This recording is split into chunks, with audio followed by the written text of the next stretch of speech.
Hello, everyone. Welcome to Lunch for the Soul. My name is Melissa from Fox 26 Morning News, also a medical reporter.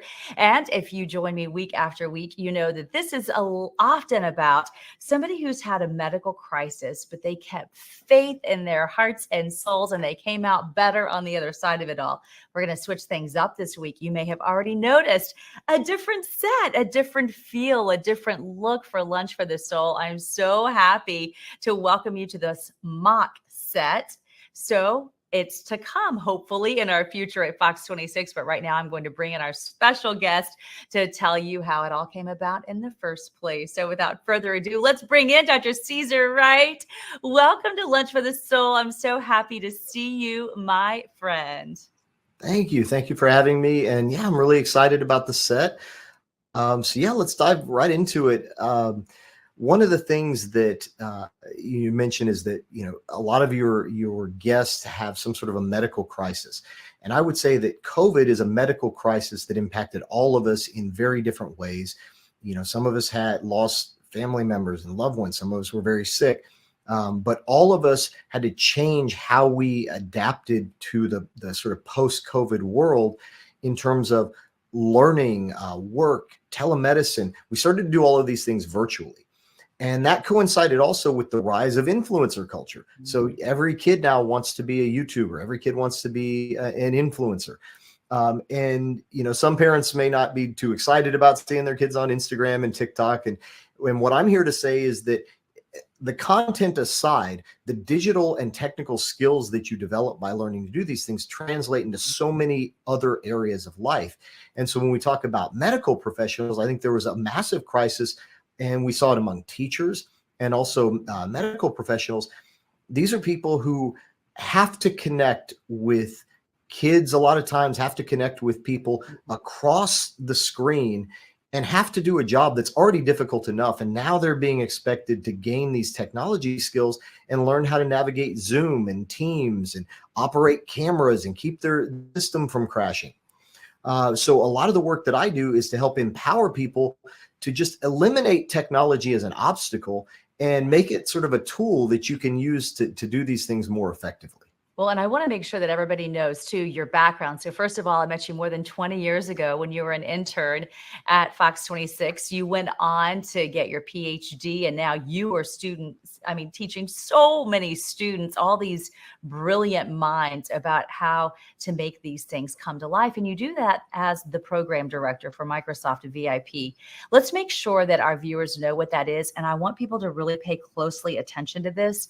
Because again, not just for medical professionals, you're teaching students, you're teaching all kinds of people how to do this at free of charge. We never hear about that. How are you able to pull that off so that there are no strings attached and really help people learn to take their video game to a whole new world? Like you said, if you want to be an influencer, which is so popular these days, to make it look the very best you can. Yeah. So, one of the things that happened at the beginning of COVID, as you mentioned, I had a background in production. I worked in the film industry for many years. I actually started as an intern at Fox and became a news editor, worked in documentary film for many years. And I taught at Rice in engineering, working with emergent technology. So I had launched a number of programs with Microsoft around things like artificial intelligence, drone technology, augmented and virtual reality, esports, these kind of things. But when COVID hit, they asked me to translate all of that into fully virtual programs. So I created and launched some of the first fully virtual events for Microsoft, Youth Spark, DigiGirls. So these were STEM events for kids, but also professional workforce events with the city of Houston and Microsoft Accelerate to help people upskill and gain the skills to become competitive in this new economy. And what I quickly realized in doing that is that even though I guess you'd say, ideally positioned to do that. I understand production. I've worked in media. I've worked in emergent technology. And it was still very hard for me to do. And when I look back at some of my first virtual events, it's kind of embarrassing. They were good enough at the time. Everybody thought they went well. But I look back at them and it's just cringy now seeing how bad they were. It's like looking back at an old website from the early 90s that everybody thought was really hot back then. No, and no, I know what you mean. Even with with this Lunch for the Soul, we had video just to give you an idea of what it looks like in my newsroom. And I love our newsroom, but it's just a completely different feel, right? So when you have a situation where it's like this, I feel like it gives people maybe a little background of the newsroom. But I love what we're doing now, where you have just a completely different feel. I guess almost like the feel of home when you're at work. And I feel like maybe people can open up more in a conversation where they feel like they're at home with me. What are your thoughts on that? 100%. And, I've done the show with you before. And even for me, just seeing you now, it makes me so happy because I really see your personality. I see you coming out. You just seem so comfortable and, you're always smiling, but now it's a warm, comforting smile that just shows me that you feel at home on that set. And if you feel at home, your audience is going to feel more engaged. They're going to feel more connected.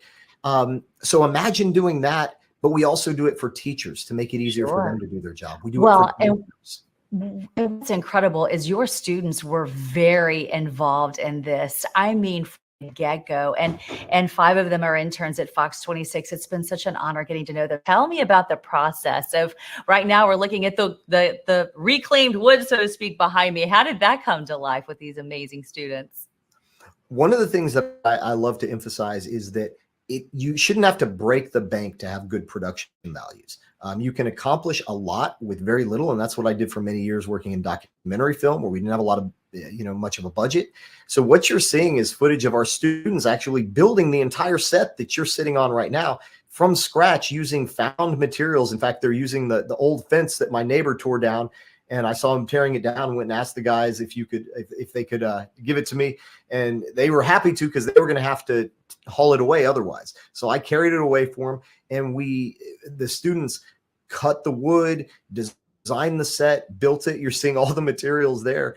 And what some people look at as trash, we turned into a really cool design. And to put some numbers behind it, this entire set costs maybe $100 to build. And that doesn't necessarily include some of the lights, but even then, we very specifically use lighting and equipment and cameras that are cost effective as well. Everything on this set, the average person would have access to $70 lights, a $1,000 camera. And I also want to give a shout out to my students on this. I'm so proud of all the work that they've done and their efforts in doing this. And they're also doing the production. So they're setting up the lights, they're running the camera, they're running sound. And today we're using it for your set, but later on this week, they'll be using it for their Unmuted Human Trafficking podcast, where they're using this exact same set, maybe redecorated a bit, and they're using it to help fight the scourge of human trafficking here in Houston, which is one of the human trafficking capitals of the world.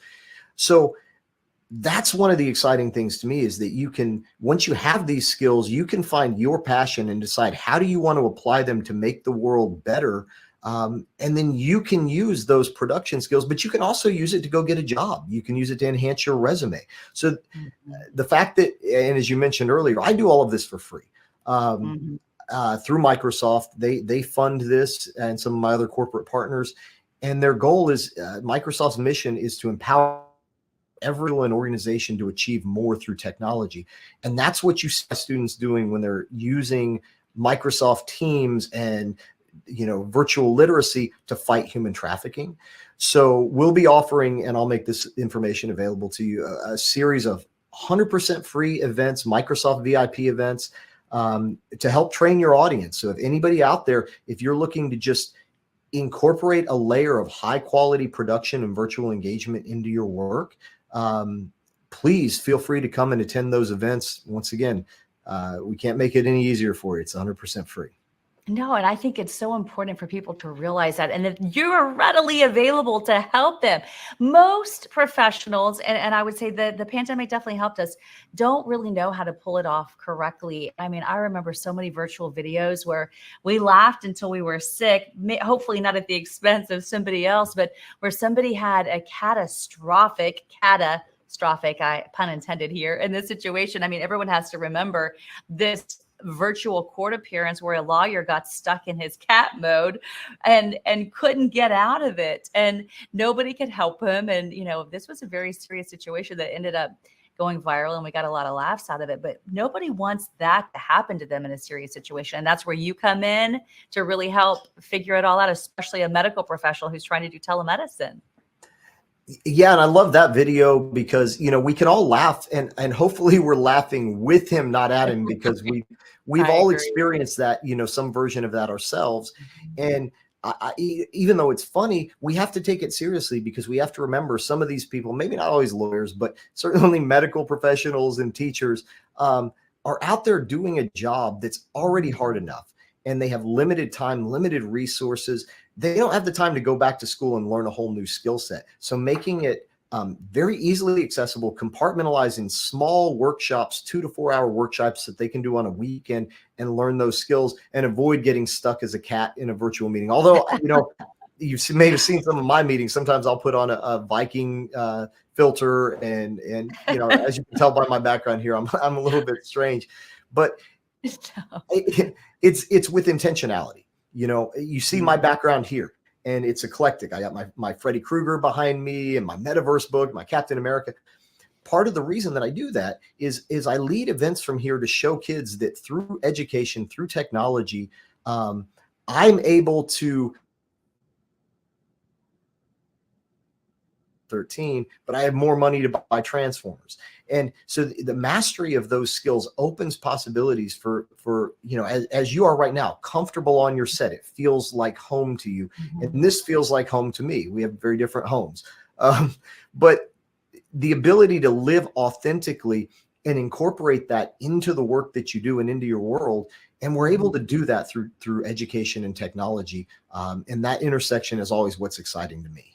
Oh, sure. And I'm just so proud of the executives at Fox that have recognized that digital is certainly it's here and now, it's our future, and they want to do everything they can to make this look and feel as good as they can. And then they brought in your expertise on this. Also, my hope is, and they've been working with you on this, is that we'll bring something close to this into our Fox studios, and have something very similar for all of the different news anchors at Fox, so that we have our own space.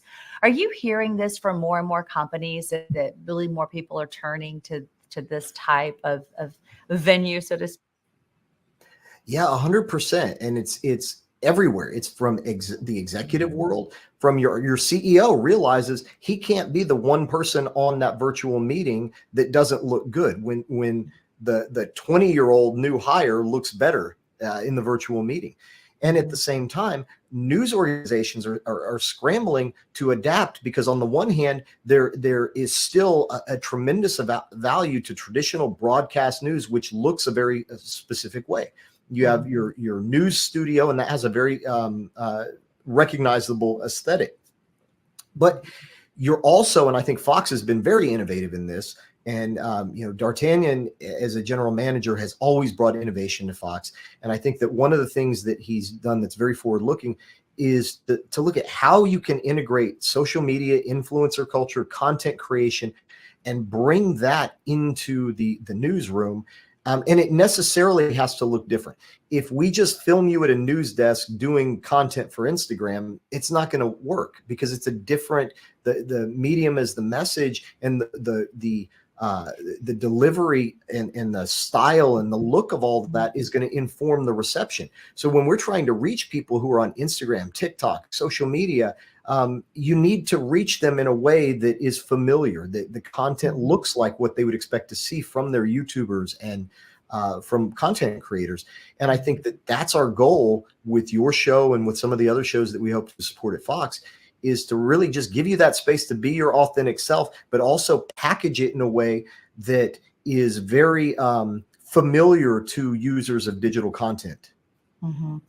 Let's talk more about what you're offering. Okay, so now you have a new partnership. Let's talk a little bit about that, of how that's going to work. And again, I want people to know Microsoft VIP. Tell us what the VIP stands for, and then what you're doing moving forward. Absolutely. So Microsoft VIP stands for Virtual Innovation Professionals. So people that are working somewhere in the virtual realm, and they're innovating, and they're taking this into the professional workforce.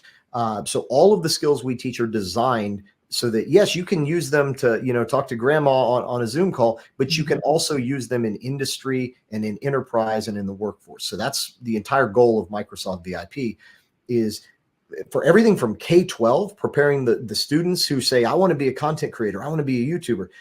Maybe you will. Maybe you'll be hugely successful doing that. But if not, you'll gain the technical skills to make yourself valuable to companies later on.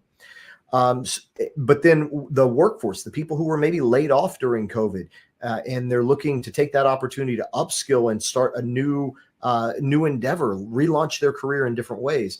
We're here to support those people. And I'm very excited to announce that we are now partnering with TrueLeap, which is a company that has an LMS, a learning management system, that is going to be helping us expand our Microsoft programs globally, once again, so that people can access that content free of charge. And to give you some context, I've had about 30,000 students come through my Microsoft programs in the past 7 years, which, I'm proud of. I think we've reached a lot of people. TrueLeap is going to help us expand that to around 2 million users in the next couple of years, in places including the Democratic Republic of Congo, Zambia, India, Brazil, and right here in the US and right here in Houston. So I'm just hugely excited by that partnership. I think we've got some great content, but it's a tree. You don't want to have a tree falling in the woods scenario where you have amazing content, but if it doesn't get out to people, it's necessarily limited. So by working with partners that can help us get that content out and in front of the people who can make use of it, that's just powerful. How do people get a hold of you? You can email me directly, and I'll provide that email, Caesar@kinoeyecenter.com. And we'll also have a pre-registration sign-up link for some of our upcoming virtual events. So as you can tell, I'm very casual, very approachable. Feel free to email me at any time. And I think Melissa can confirm that. I like to connect with people and see how I can support. But we'll also be having a series of virtual events, which you can use the link to pre-register and sort of give us a sense of your interest. In advance of events, I also like to know what would be the most beneficial to you. So if you say, hey, my kid's middle school could really use this. I've run events at middle schools because parents reached out to me and said, we would love for you to offer this. I've run events for companies because some of the staff reached out and said, it's very hard for us to do our job without some of the skills. We also run programs on generative AI. So artificial intelligence is a really important theme right now. I run sessions on metaverse, augmented and virtual reality, esports, drones and robotics, pretty much any realm of emergent technology. If it's a buzzword and you're hearing about it, it tells me as an anthropologist, which is part of my background, that it's something that's important to this moment in human history, and we need to address that. So that's what we do with all of our programs. It's this intersection of technology and culture, looking at what matters to people right now and how can we empower them with the technical skills to excel in those areas. Well, and I want to make sure people can get a hold of you. A lot of people spell Caesar differently. Kino, they might not know how to spell that. So why don't you spell your email and then tell us about a website, and we'll wrap things up. Yep. Caesar, CESARE, at Kino Eye Center, KINOEYECENTER.com. And the website is kinoeyecenter.com, KINOEYECENTER, all one giant word.com. And then there's a neat thing behind why it's called Kino Eye. Why don't you tell us quickly the meaning behind it? And then we really will wrap. Okay. So Kino Eye, it comes from a film theorist, very early film theorist in the early 1900s, Zygmunt Vertov, who believed that the camera not only captured our reality, but it created new realities. And that it could see the world in a way that human beings couldn't. It could see at a microscopic level. It could see at a telescopic level. We can see other universes. We can see, into ourselves. And we can create entirely new realms of experience through the mediation of the camera, through cinema, through entertainment. And so that was really inspiring to me when I was a student. So I actually launched and founded the Kino Eye Center when I graduated from Rice. And a long time. Wow, I feel really old now. 20 some years later, it's still going strong, and we're doing new and more innovative things. All right. Well, it's so good to see you as always, Caesar, or I should say Dr. Wright, in this situation. Thank you for being here. Thanks for all you do for our community. Thank you for teaching these students so much. They actually helped us so much at Fox through their internship. It was truly an honor to be with these bright minds. It's been a fun semester to share with them and with you, and we certainly appreciate you here on Lunch for the Soul. Thank you so much. All right. You'll be a part of it forever as we move forward with all kinds of new looks, I hope. And I want to remind you all, 12:30 is the place to be on Wednesdays for Lunch for the Soul. I hope you join me back here next week. Remember, you can always catch all of our episodes on our YouTube page for Fox 26, or you can go to fox26houston.com. Hope to see you back here next week. Have a beautiful day and be blessed.